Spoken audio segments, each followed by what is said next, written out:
Hello दोस्तों। तो आइए अब हम अगले प्रश्न की ओर आगे बढ़ते हैं। अगला प्रश्न है, पूर्व हिंदू विधि के अंतर्गत विवाह के विभिन्न प्रकारों की विवेचना कीजिए।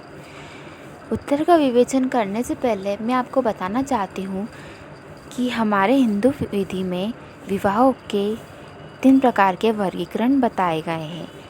प्रथम वर्गीकरण, द्वितीय वर्गीकरण व तृतीय वर्गीकरण। प्रत्येक वर्गीकरण में अलग अलग विवाहों को प्रदर्शित किया गया है। तो आइए अब हम बारी बारी सबके विवाहों के बारे में अध्ययन करें। पहला पढ़ेंगे हम प्रथम वर्गीकरण, जिसमें बताया गया है हिंदू प्राचीन विधि के 8 प्रकार के विवाह प्रचलित हैं। पहला है ब्रह्मा विवाह। इस प्रकार के विवाह में वधू का पिता स्वयं किसी वेद पढ़े हुए सदाचारी सुयोग्य वर को अपने घर बुलाकर उसकी पूजा करता था और कन्या को सुंदर वस्त्रों और आभूषणों से सजाकर वह वर के हाथों में सौंपकर कन्यादान करता था। कन्यादान न तो कोई व्यवसाय था और न कोई उसकी प्रतिफल ही वधू का पिता वर से स्वीकार करता था। दूसरा विवाह है देव विवाह। इस प्रकार के विवाह में वधू के पिता के साथ वर यज्ञ में पुरोहित का कार्य करता था और वधू का पिता शुल्क के रूप में वधू को वर के हाथों में सौंप देता था। तीसरा है आर्ष विवाह। इस विवाह में वधू का पिता वर से 2 गायों या 1 गाय या 1 बैल धर्म कार्य के लिए लेता था और उसके बदले अपनी कन्या को वर को सौंप देता था। चौथा है प्रजापत्य विवाह। इस प्रकार की विवाह में वधू का पिता यह आशीर्वाद देते हुए कि तुम दोनों साथ साथ धर्माचरण करो, अपनी कन्या को वर के हाथों में सौंप देता था। पांचवा विवाह है गंधर्व विवाह। किसी नवयुवक और सुंदर लड़की का ऐच्छिक मिलान जो वासना और ऐन्द्रिक झुकाव से उत्पन्न होता है, गंधर्व विवाह है।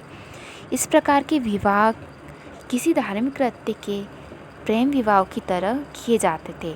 दुष्यंत और शकुंतला ने गंधर्व विवाह संपन्न किया था। छठा है असुर विवाह। इस विवाह में वधू का पिता वर पक्ष से अपनी कन्या का मूल्य शुल्क रूप में लेकर वधू को वर को सौंप देता था। यह पद्धति कन्या के विक्रय प्रकार की पद्धति थी। सातवां है राक्षस विवाह। इस विवाह में कन्या पक्ष वालों की हत्या करके या अंग भंग करके या घर द्वार आदि को तोड़फोड़ करके लड़कियों को बलपूर्वक अपहरण किया जाता था।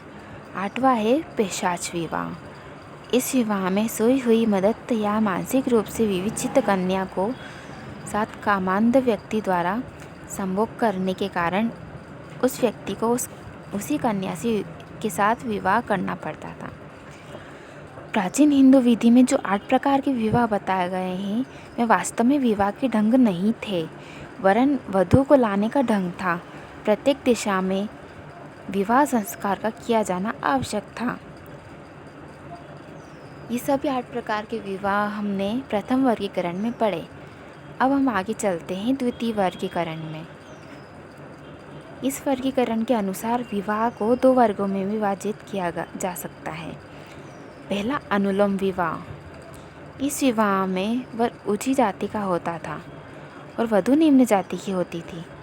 ऐसी विवाह को मान्य किया जाता था, जैसा कि मनु याज्ञवल्क्य स्मृतियों और मिताक्षरा की हिंदू विधि व्यवस्थाओं में प्रकट होता है। मुंबई उच्च न्यायालय ने गुलाबवती बनाम जीवनलाल बम्बई के बाद में वैश्य वर और शूद्र कन्या का ब्राह्मण वर और शूद्र कन्या के साथ विवाह को वैध ठहराया था।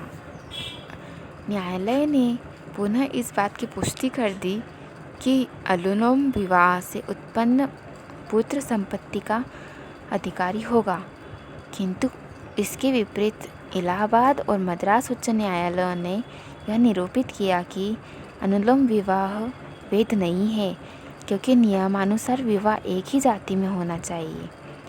दूसरा है प्रतिलोम विवाह। इस विवाह में कन्या उच्च जाति की होती थी और वर निम्न जाति का होता था। ऐसी विवाहों को मान्य नहीं किया जाता था।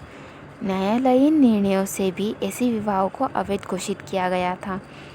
यद्यपि ऐसे विवाहों को भी अति पूर्व काल में मान्यता प्रदान की जाती थी, किंतु बाद में समय में जब जाति प्रथा कुछ कठोर हो गई तो प्रतिलोम विवाह को समाप्त कर दिया गया और इसे अवैध घोषित किया जाने लगा।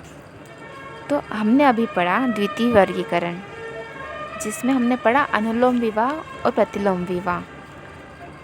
तो आइए हम अब आगे बढ़ते हैं तृतीय वर्गीकरण में, जिसमें वर्तमान में हिंदू विवाह अधिनियम 1955 ने विवाह के पुराने वर्गीकरण को समाप्त कर उन्हें निम्नलिखित वर्गों में समायोजित कर दिया: मान्य विवाह, शून्यकरणीय विवाह और शून्य विवाह। इसके आगे वाली वीडियो में हम विवाह की आवश्यक शर्तों को समझेंगे।